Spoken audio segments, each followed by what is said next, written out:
hinder you. Don't you let where you've been hinder you. Don't let what they've said hinder you. Don't you let your past hinder you. You're a woman without limits. Yes, you are. Yes, you are. A woman without limits. Yes, you are. There's nothing the enemy can do to stop what God has for you. There's nothing the enemy can do to stop what God has for you. You're a woman without limits. Woman, woman, woman, woman, woman, woman without limits.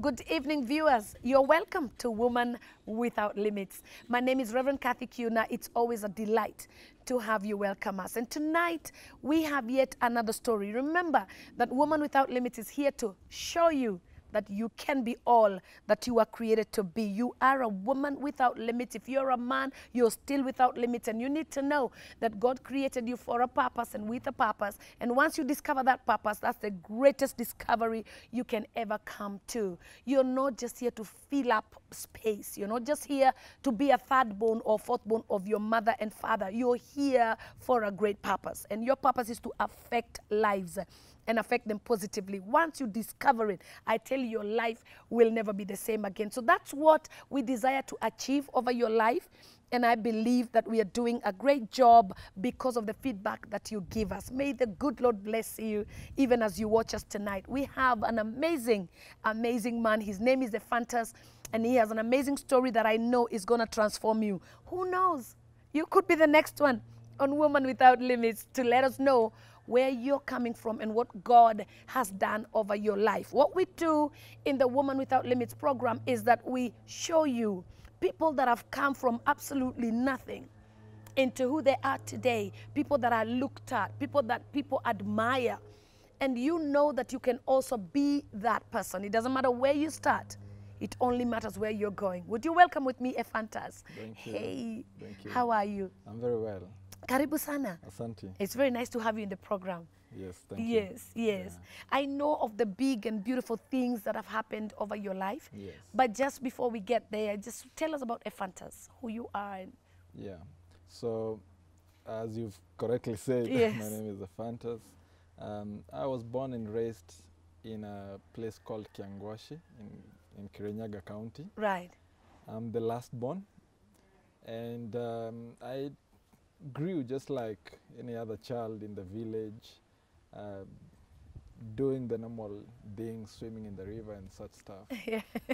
Swimming in the river. Is it that kids never got scared of crocodiles and Well, I think when you've been brought up in that environment, then it's actually exciting. Right. You know? And it's all you know. Yeah, it's all you know. But I think it's the parents that are most afraid. Yeah. Okay. Yeah. So when I grew up, basically life was just usual. But by the time I was finishing class 8, my mom started falling ill. And when I got to high school, when I was in Form 2, she was diagnosed with kidney failure. And my first encounter was, I stumbled upon a document, because it happened when I was in school. So when I closed and I went for the holidays, before I got to know the magnitude of the issue and what was going on, I stumbled upon a document which had a stipulation of the cost, and at that moment it painted a picture to me of how things were, and I knew things were never ever going to be the same again for me. Right. So I was schooling in Rift Valley, so I came to Nairobi, and I remember my first encounter with her. She was coming out of dialysis, and she was this totally different woman that I had never seen. because her skin was pale, she was swollen, she had lost weight, she didn't have strength. It was a very devastating moment. And that is how my journey began of transformation. Wow. Tell me, Yes. was she the only parent that you had? I had both parents. Okay. I'm the last born, and I was born in their old age. Okay. So in a way, I think I had a very close bond with my mom. So I believe it really got into me in a big way. But then God had his plan that I didn't know. Right. So between that period from Form 2 through to Form 4, for some time, looking back now, I think I got to some sort of depression, but I didn't know. Generally, I've always been a bubbly Kid. and Right. you know, going out there, and I think I used to cover up my pain. And because of being the last born in a family that has many siblings, I think it never used to pop Right. that I would be suffering from the inside. But looking back, I think I was really hurting. And so, With the story of your mom, yes, when you discovered all this Yes. sickness that she was going through and all that. yeah. Right. So I became a bit rebellious in school. My grades were not doing very well because at some point I remember asking myself, I mean, what is the need for all this? So I go through school and then I'll die one day. My mom is going to die. I'm going to bury her. What is it for? What's I mean, for? what Yeah. difference does it make? I remember having those questions. But by the grace of God, when I finished high school, by the time I was finishing high school, fortunately my siblings were also very supportive. So I think they, as much as they didn't tell me, I think they got wind of it and they felt, young brother, Yeah. we Yeah. might be losing him. Because you lost it completely. I did. You became somebody else. I did. Isn't it amazing that when a kid goes through something they can't articulate, Yes. they rebel, Yes. or they fall back in school, Yes. or they get into some bad company? Yes. It's amazing. Things Yes. just happen because Yes. you can't really articulate how Yes. badly Yeah. you feel. Yeah. And so you react. Yes. So that's what that was your reaction. Yeah, You and in- rebelled. Yes, and in a way I didn't even know that I was suffering that much. But looking back in retrospect now, I see, I am able to see, yeah, this really was the issue. But by the grace of God, when I finished Form 4, of course we had gone through numerous harambes. There wasn't as much awareness as there is right now. So I went back home. It was a very silent and quiet moment because most of my siblings were here in Nairobi. Of course, my mom was here in Nairobi. And I remember spending some time. Most of the time it was just me and my dad. And one of the things I noticed, because now she had been sick for about 3 years, Right. I saw the energy levels going down. You know, I could see it in my dad's face. I could hear it, you know, through his tone. I could see our friends becoming lethargic and wary of supporting us, all around us, you know. And I sat down and I said to myself, you know what?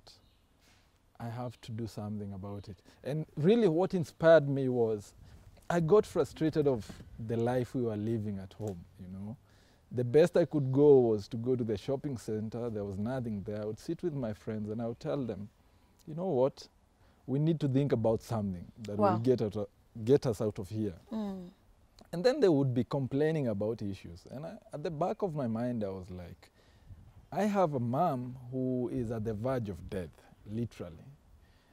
So I turned my frustration around because I could not give an excuse, you know, the way young people would go give an excuse. As a young man, I'm doing this because. Exactly. And I'm going to do it because. Exactly. And as a young man, you would lean to your mother.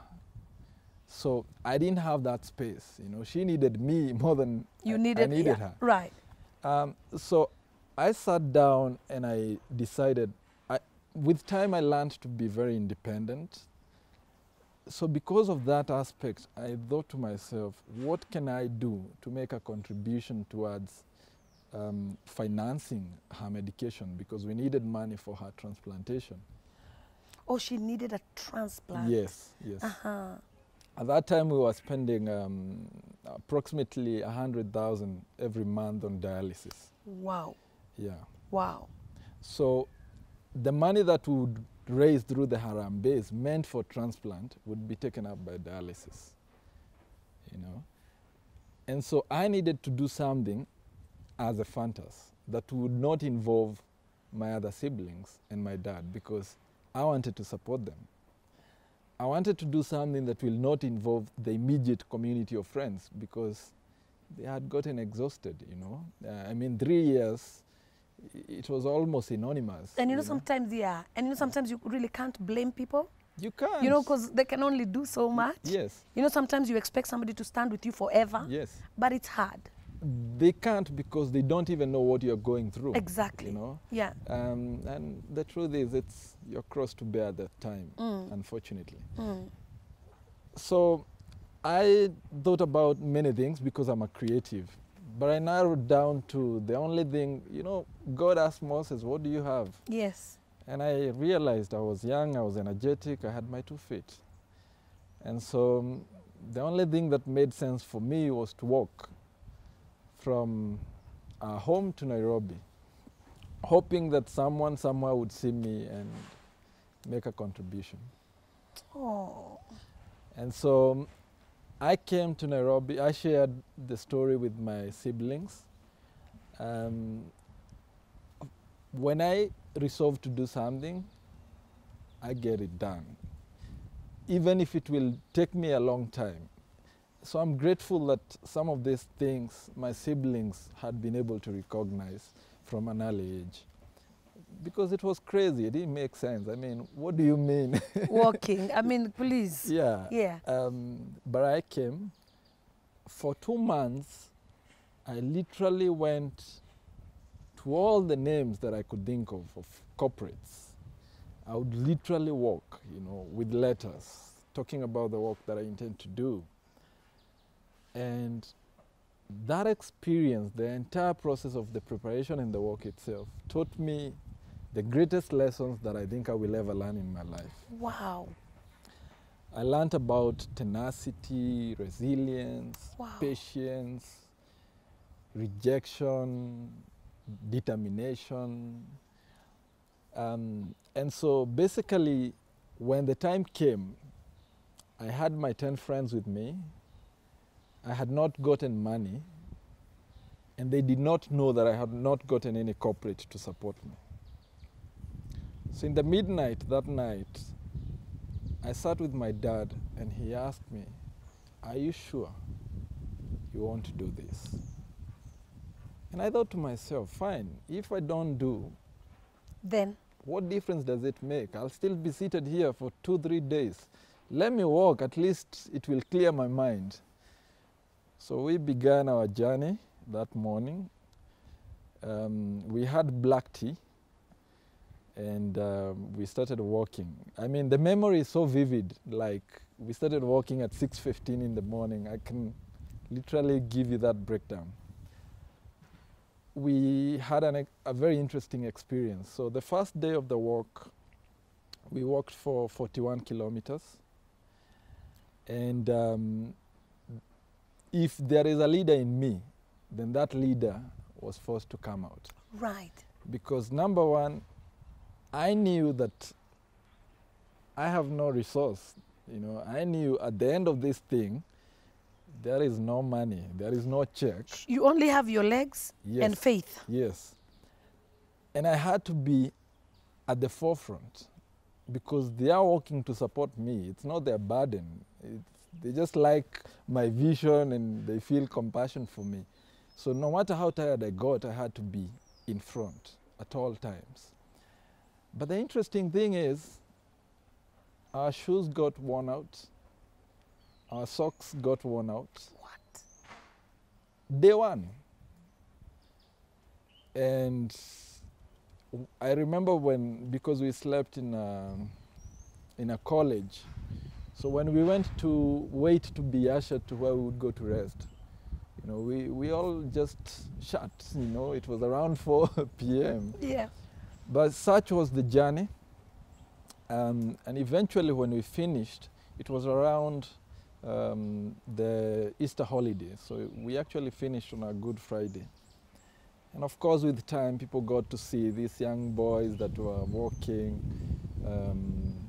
Our friends shared with media houses and all that. And so by the time we were reaching Nairobi, we found, I think, all the media stations waiting for us. We were interviewed and we spoke to the nation.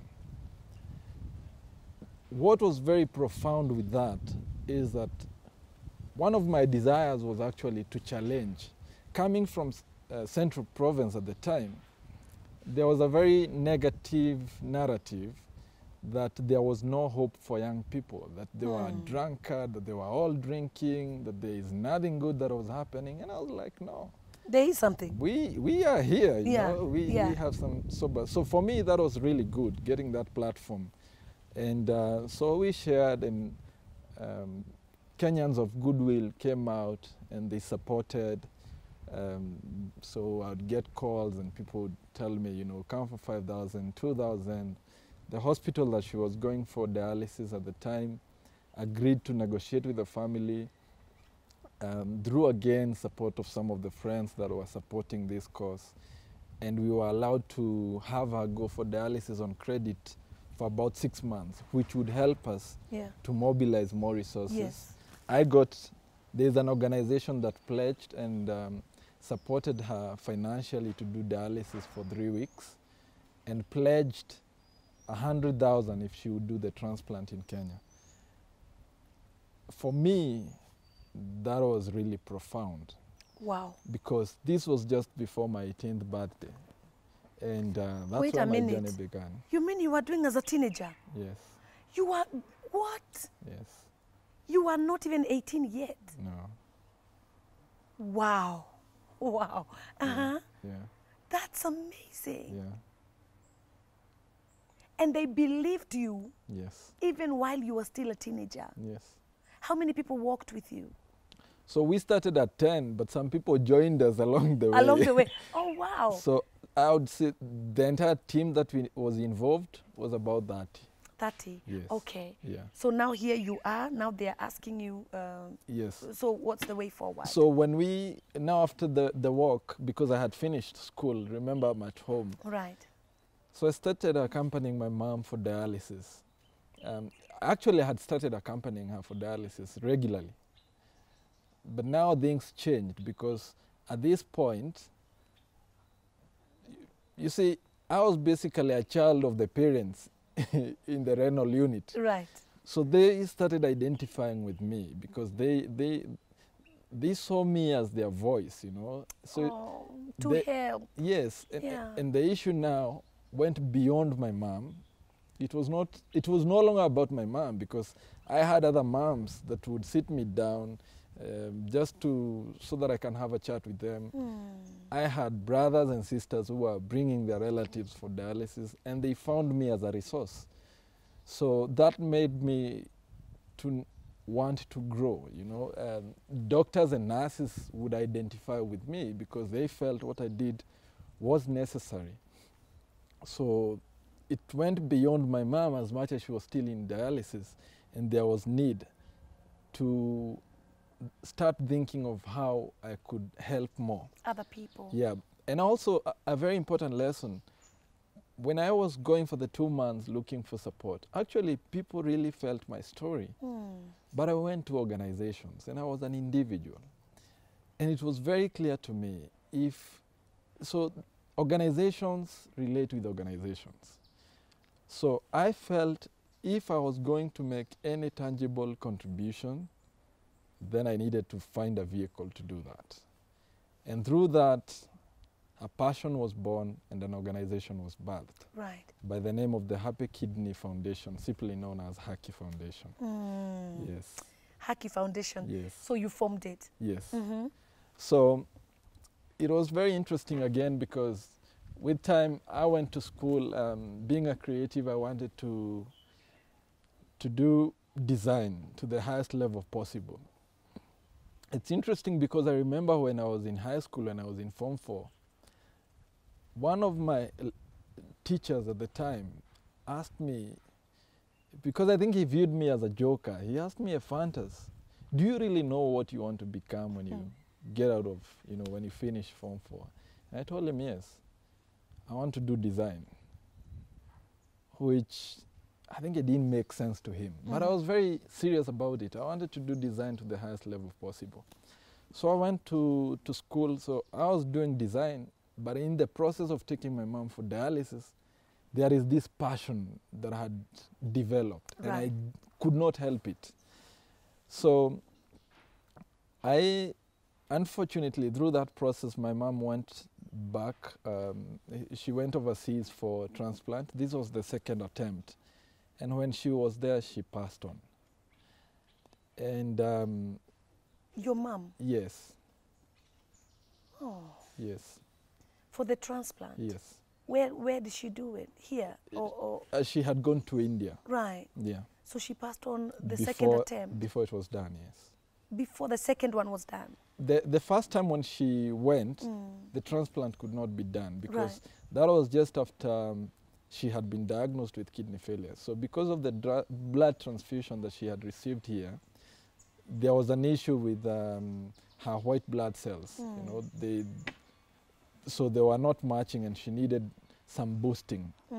And there was a period of about 6 months that she needed to be on medication just to bring her blood to be able to be compatible with the donor. Okay.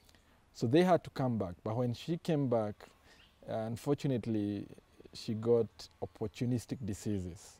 So she was down with pneumonia for 2 weeks, which was very severe. And then, it was one story after another, money being spent.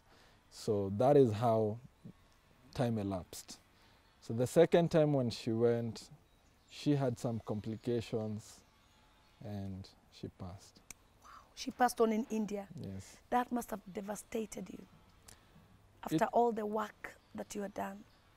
It was very interesting because before she went, by the time she was going first, I had made up my mind that I'm going to run this foundation. But I did not have a model. I did not have any experience. I had not studied how to run an organization. So when she was going, I requested them to talk to some of the doctors in India to try and find out, because at the time I could not find an organization that was fitting into what I had in my mind. So fortunately at the time, there was one of the doctors had actually started a foundation 15 years earlier. So I got in touch with him. 2 weeks prior to her going, we spent very intimate time because there's a wound she had and I would take her for dressing every day. And at the back of my mind, I think she communicated. She made it very clear to me that she had gotten tired and she wanted this to get over. And it was very clear. It was either she gets healed or she goes to be with the Lord. So, yeah, it was hard, but it was also relief. I mean, she had been sick for half a decade. So, yeah, but it's still a loss. I mean, it's your mother. Of course. So, yeah. But the foundation was still founded anyway. It had not been founded. So during her burial, I gave a speech and I shared my vision with the public. I had shared with my friends, but for the first time I made myself accountable to the entire community. And I gave a very detailed vision of what I wanted to do. But again, I was young. I was a child. In the view of parents, I was a lastborn. And so most people around me concluded that I was mourning my mother. But it was more than that. Wow. It was more than that. So immediately after her burial, came back to Nairobi, continued the conversation with the doctors, and I decided, you know what, if indeed this is what I'm meant to do, then I've got to do it well. Right. So I went back to the school and I was referred for a job interview. So there is a company that was looking for some designers, and the administrator felt I had the character. So I had no clue about the job because I had been up country to bury my mom and all that. So to cut the long story short, when I went to book for the appointment, the MD showed up. Wow. And I only had my book. Yeah. I didn't even know he was the MD. Wow. So we went to the office, and clearly I was a very young man. That is obviously not what they were looking for. Right. But we ended up sitting down, and I told him about my, my training. But I told him, you know what? Because at that time I was vulnerable. I was at a space where everybody around me was questioning. And you see, where I was also coming from and what I intended to do, they were not matching. So I told him, you know what? If you become my friend, I don't want this job. I have a dream. I have a foundation that I want to run. Yeah. And I just need one man that can affirm me that this thing can be done. So he didn't tell me anything.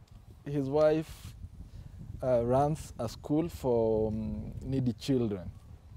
So he gave me the contact of his wife, and he referred me, and he told me, you go visit the school, meet with my wife. After that, come back and see me. He didn't give me a timeline though. Right. So I went, I volunteered for some time at the school, and she asked me, what do you want, Ephantus? And I told her the same thing. If you become my friend, this is what I want to do. And the fact that, so they held my hand, and I really needed that at the time. So I was very persuaded that now I can go and do my research in India. Right. So I mobilized resources. It was a very interesting journey. 1 week prior to my visit, I had no visa, I had no money, I had no pocket money. And I remember my siblings sharing with a friend, and how I wanted to go to India. Right. And in my heart I said, I will still go. So miraculously I was able to mobilize the resources, and I went to India. And again, this is just before my 20th birthday. You're doing all this as a kid? Yes. Oh my goodness. Isn't it amazing when you have passion? What passion can do?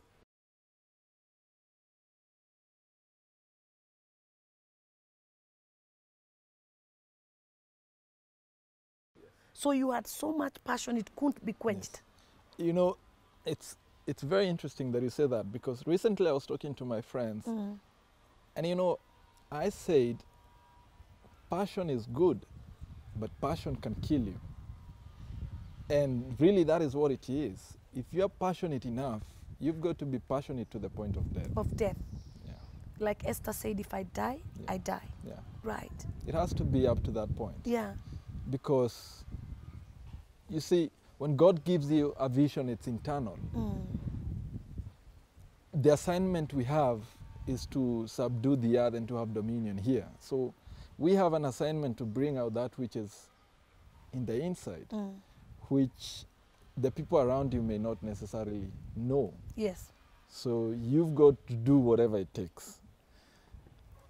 So I went and I met with this doctor, and he told me, you know what, for me when I started my foundation, I did not have a vision. I did it because it's my profession and I saw people are suffering. I did not know where I want to go. And he taught me 3 things. He told me, number 1, you need to sit down and write your vision. Write the vision. What the Bible says. Yes. Make it plain. Yes. So he said, sit, kneel, walk. So after you've written, kneel down and pray. When you've prayed, walk. And so I've been working. Wow. And I'm still working. So you now founded it. You went to India. You did your research. Yes. You did your stuff. And then you now founded Yes. the company, Yeah. the organization. Yes. Uh-huh. So basically for me, the biggest question I had, I wanted to understand why is it that majority of Kenyans and Africans go to India. Right. I wanted to know, is it that they have Better facilities. better facilities, more educated doctors. What is yes, it? Yeah. Yes. And one of the things I felt for me is it's the model, you know. We have everything that we need, but sometimes, unfortunately, we lack the right leadership. Leadership that is not just based on qualification, but passion and commitment to transform societies and communities. Right. With time, I've become very passionate about my country, because if I was born here, Wow. then I've got to be the one that addresses the solutions to the problems. Now you're preaching. Now you're talking. Yes. Because that's what I say. If you abuse your own country, Yes. where are you going to go? We Yes. can't relocate as a country and Yes. say, now let's go move to Uganda, all of Yes. us. I mean, this is it. Yes. So we might as well love it Yes. and treat it right. Yes. And love each other. You know, we have to be patriotic. Yes. Yeah. And if there's a problem, find a way of fixing it. Yeah. Because no one else knows the problem better than you. So for me, that was the journey. And we came back, established the organization together with other Kenyans of goodwill, and we started giving awareness. Basically, for us, our vision is a healthy, health-conscious society in which all young men and women live lives that are free from harmful behaviors and lifestyles. So we've gone all over, talking to young people, educating them, reaching out to them. But for me, the big vision is actually to build a modern hospital and to introduce an organically grown model that will ensure the very needy get the very best of healthcare. Wow. Within their own country. Wow. Wow. Yes. Wow. Wow. Wow. So that's what you're working towards. Yes. Yeah. Oh my goodness, my prayer is that it comes to pass. And you know, God Yes. is faithful. Yes. I know the word of God says, he who began a good work in you, he is faithful Yes. to complete it. Yes. I believe that the God that gave you passion to walk all the way Yes. from Kirinyaga to Nairobi, Yes. that same God Yes. is going to see this vision come to pass. And Amen. especially Yes. because it's for affecting lives, Yes. for the betterment of society. Yes. So that's awesome. Yes. Yeah. And you know, the most amazing thing, God is a God of wonders. Because what I did not know, and I'm still on this journey, because of my introduction, you know, I basically view myself as a trailblazer, so to speak. Right. And that's who you are. Thank Yeah, you. yeah. So what happened is God gave me a vision. I became so much consumed in the vision, and later on he revealed to me that it's not when you have a vision, it's not about what you're doing for the vision, but what you become through that vision. I have many young men and women who are doing great and tremendous things. Wow. That have sat under my counsel.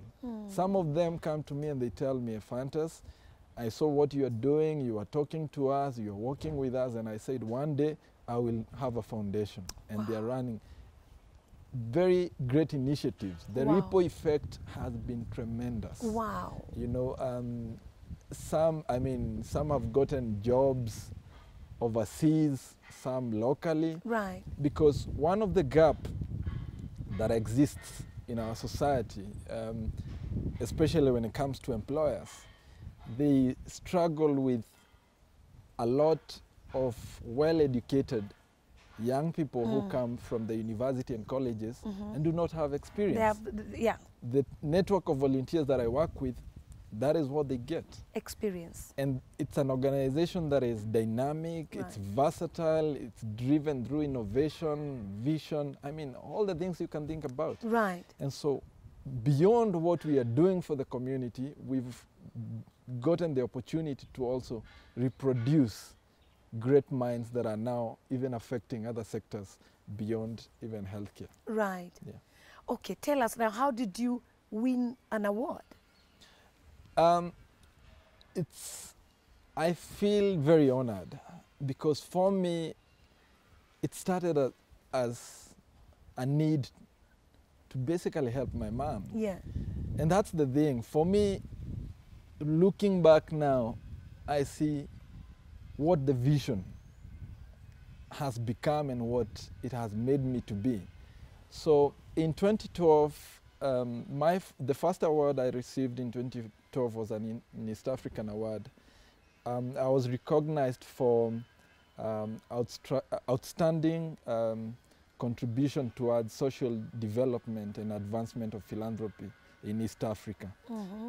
This was an award by East Africa Association of Grant Makers, and I was awarded alongside big corporates and big individuals that we recognize as philanthropists. Wow. And it was very humbling. Right. I mean, you know, when you're in your early 20s, Yes. and it was such an honor. Yeah. So the following year, I was given an award by African Union together with UNOCHA Yeah. for outstanding humanitarian work. Wow. That was a continental award. Yeah. That one I was given in New York. The first one was in Uganda, in Entebbe. And then after that, the following year, I was also given an award by an organization called TechnoServe because I served in one of their programs. So they gave me an award to recognize my contribution in serving the youth of Kenya.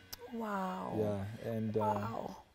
I've been privileged to be in different platforms, either advising on matters to do with, you know, leadership, emerging from youth and young people who are emerging as leaders across philanthropy, you know, civil society as a sector. So I've had opportunities to be in different parts of the world. Wow. Yeah, I mean, as close as Tanzania and Uganda, Yes. Nigeria, South And Africa. as far as New York. As far as New York. Yeah. For me, one of the most humbling experiences was there's a time I was requested to go and talk to heads of organizations in Nigeria. And the organization that invited me is actually based in New York. And there is no limit. There is no limit. There is no limit to what you can do. Right. Your voice is your voice, and it cannot be replaced. Right. You know, people do not give opportunity to people because of their age. You know, when you look at the Book of Kings, one of my favorite books, you see a cross-section of kings who reigned as young as 80 years. Yeah. There is no limit. If God says, this is what I need you to do, then you better get running and get it done. Wow. I've endured a lot. I'm not in the medical fraternity at all. I interact with doctors. And when I was getting into this space, I had to endure a lot, questioning, you know. One time we were launching a documentary and we needed to do this within the leading government facility in the country. And I remember one of my volunteers, I sent him to go and meet with some of the senior consultants. And they questioned us and they asked, who are you? Yeah. What do you have on the table? We have done this. Yeah. Don't you know we founded an organization many years ago? Who are you? What do you have? Yeah. And that memory is always alive in my mind, the devastation in his face. But I told him, you know what? We are not in competition with people. If at all there is any competition, it's with destiny. Wow. Wow. Wow. Yeah. And for me, that's the journey. You It's know, with destiny. constantly, even today, constantly, I have to constantly overcome barriers because, as you know, and you know, it's very sorry that right now we have a crisis. People are dying in our hospitals, and so part of the things that I do revolves around questioning systematic issues that would otherwise not be questioned. Right. And with that comes a lot of resistance. And fight. And fight. Yeah. You know, there is an initiative that we've been doing, and it's been almost 4 years, but we are still at it because for the benefit of the people and even the sector, we must bear that cost. And I think it's important for me to say at this point, especially to the young people, don't give up. It is okay to be rejected. Yes. It is okay to be part of life. It is okay. Yeah. That's fine. It is not your business whether you are rejected or not. That is not your business. The worst you can do is not to do that which you've envisioned to do. Yeah. And especially when you've said you'll do it. Right. You do it. And if it kills you, fine. Let history record that you died that you doing it. did, yeah. I mean, you look at Nelson Mandela, Yes. you look at, I mean, all the people that really made impact, Yes. they were ready to die for Yes. the cause. Yes. You know, so like you're saying, Yes. if you really have a passion and you know that God has told you to do something, Yes. you better just put everything in Yes. you, Yes. in that thing. And, Yes. you know. And you know, one of the greatest lessons for me is the power of one. Never despise the power of one. One person. One is a majority. So what else do you need? I mean, like, one person, you just said, I'm going to walk. Yes. And I'm going to start this thing Yes. as a teenager. Yes. And look at what God has done so far. Yes. I One mean, is a taken you majority. all over the world, Yes. you know, to so many countries, Yes. just to showcase what it is that you carry. Yes. Oh my goodness. Every vision Yeah. is birthed through an individual. Come on now. God tells Jeremiah, write down a vision. He did not say Jeremiah's. One. It was an individual. One. Every vision that is meant to impact a majority must come through an individual. Tragedy is when that individual gives in. Somebody said there are two most important days of Yes. somebody's life. Yes. The first one is when you were born. Yes. The second one is when you discover Yes. why you were born. Yes. So it's very, very important. Yes. And you must pursue your vision, Yes. no matter who likes it Yes. or doesn't like it. In fact, if you have a big vision, Yes. people won't like it. Yes. They won't. Yes. And if it starts succeeding, they won't Yes. like it even more. Yes. You know? Yeah.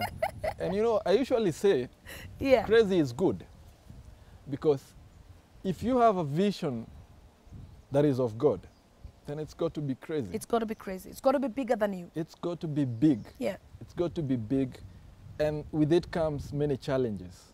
You know, I remember when you look at the story of Mephibosheth, for instance. I mean, this is a man who probably wished even to die, Yeah. but God is faithful, He is. because in the fullness of time, he was brought before the king. He was brought before the king. And you know Yes. what? He could have been lame, Yes. but the table covered Yes. his lameness. Yes. And nobody could see his Yes. faith. He was good to go. Yes. And so when God Yes. comes and just, you know, ushers you in, Yes. no devil in hell can Yes. stop you. Very true. Wow, that's awesome. Yeah. And then you got to write a book. Yes. Yes. Let's talk about this book. That it's Living Healthy. This book is it's actually a joint effort. Yeah. I'm not the author The only per se. author. Uh-huh. My work revolves around collaborations, and because again, for me, our society is so rich. We are so rich. We have the best minds. I mean, we have so much. Specifically, Kenya is so rich. I mean, we produced over time and currently, Right. the greatest minds you can think of across the globe come from Kenya. And so for me, I feel one of the things that we need to do is to be able to consolidate this energy and be able to channel it towards things that address the needs in our society. So for instance, we've done a book, Living Healthy with Diabetes, and the aim of this book is to be able to reach out to patients or rather people with diabetes condition and caregivers to give them guidance that is tailor-made to this geographical setting. You know, it is okay, we refer to the web, we have a majority of us that are looking up to role models from outside, but it's because we have not taken in the measures sufficient enough to be able to provide guidance that is relevant to our needs. So this book is all about that. You know, the information is specific. When you look at even the image and the foods that are there, these are the local foods we have. The fruits and the vegetables. Yes. And the fly and all that. Yes. Oh yeah, and this is really what nice. our work is all about. Okay. It's really to empower people, not for young people who are not sick or don't have conditions. We talk to them so that they can take charge of their health, so that they know what to do. You know, this is a lifestyle disease, and most of the lifestyle diseases can actually be prevented. I mean, when you talk of kidney failure, for instance, the two primary causes known in Kenya arises from hypertension and diabetes, which has not been managed. I can tell you for a fact, out of my interaction with people, one interesting habit that I see, if today you walk into a hotel, a cheap hotel or an expensive hotel for that matter, one thing that is peculiar with Kenyans, they are served with their food, they order for salt. If it's on the table, they add to their food before they taste it. So when you start doing this as a young person, you predispose yourself to hypertension. When you're in your mid-40s or mid-50s, the doctor tells you, you know what, it could be the salt that you abused for 15, 20 years. And I've met, unfortunately, men and women, you know, especially on the dialysis bed, and they tell me, Ephantus, you know what, if I had been given the information early, I could have approached my life differently. Right. Because when you talk about drug and substance abuse, you think about alcohol and the hard drugs, but what about the over-the-counter medication, which is very popular in this country? You have a headache, what you need is a glass of water, but you dash to the shop and you get a painkiller. What is it going to do? So and you do it consistently for a long period of time. And you find so before you know it, your body is already used to that. Exactly. And, so that's why this conversation is very important. It is really a very simple conversation, but one which has such a huge impact in your life and even generations after you. For instance, talking of kidney failure specifically, with hypertension and diabetes as the two primary causes, again, majority of Kenyans don't go for wellness checkups. They go to the hospital because they are sick. And not just because they are sick, but because they are very sick. God is such an amazing God that He has given us such a magnificent body. That the body tells you. It tells you. It tells you. When there is something wrong, your body tells you. It tells you. And we need to be obedient. We need to listen. You know, actually the Word of God, you know, talks about the prosperity of our health, but that's a conversation that we hardly have.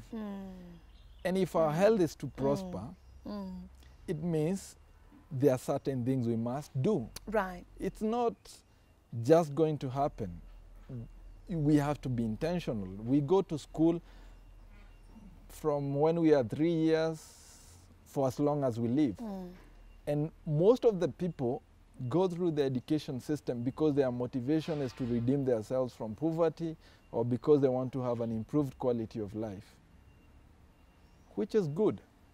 But if you're not deliberate about your health, unfortunately, a day will come when you'll need to be taken care of. Well, that's all the time we have. I tell you, we could talk on and on and on. I love the fact that you started this foundation and the way God has opened doors for you, even to just go and speak it all over the world and let people know what's going on. Now, This is Woman Without Limits. I want you to know that God has given you a responsibility over your body. Take care of that temple.